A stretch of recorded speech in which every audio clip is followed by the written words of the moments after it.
There. Last player standing. Geç.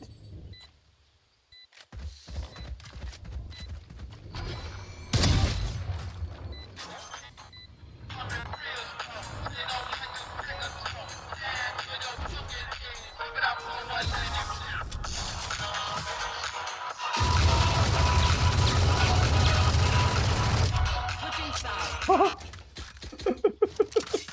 New fight, new tactics. Mvp inşallah.